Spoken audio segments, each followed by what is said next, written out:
Kapin sa 1,400 ka mga pusil ug 25 ka mga explosives ang nasakmit sa kapulisan sa Central Visayas sa gilusad nga operasyon pagminos sa dili lisensyadong mga armas ug pagpatuman sa gun ban.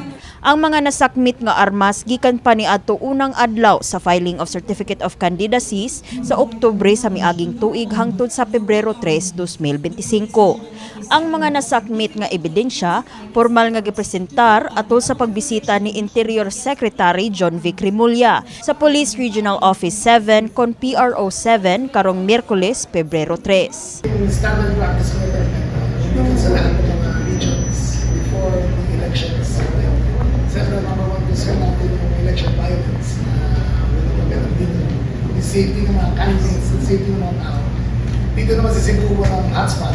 But nevertheless, we are here to make sure that the presence of the ILG is felt. Gani saysay sa kapulisan nga tungod ni ining inisyatibo miabot sa kapin 400 ang ilang mga nadakpan.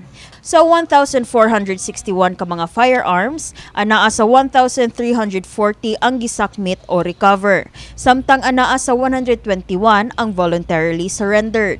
Nagkanayon si Remulla nga nakig-alayon ang DILG sa Philippine National Police kon PNP sa ilahang pagpaningkamot sa luwas ug malinawon nga piniliay karong tuig 2025. Number one, dismantle the private armed groups.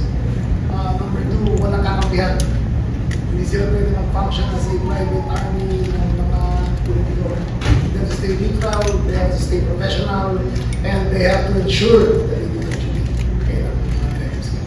Gani mibutyag ang tigpamaba sa PRO 7 Police Colonel RV Paraon Bueno sa kamahinungdanon sa pagkasakmit ni ining mga armas ug explosives. Nagkanayon si Bueno nga sa usa ka armas nga ilang masakmit, 5 ka kinabuhi ang maluwas. Lagi nga pong sinasabi ni RD, yung isang baril na makuha natin, makakapagligtas siya ng 5 buhay. So ibig sabihin, sa dami ng armas na nandiyan po na pinresent nila kanina, maraming buhay po yung maliligtas at makakatulong po ito para ma-ensure po natin ng isang mapayapa at matagumpay po na eleksyon. Ano po yung mensahe? Kini si Eliza May Piñaranda, alang sa My TV, Cebu.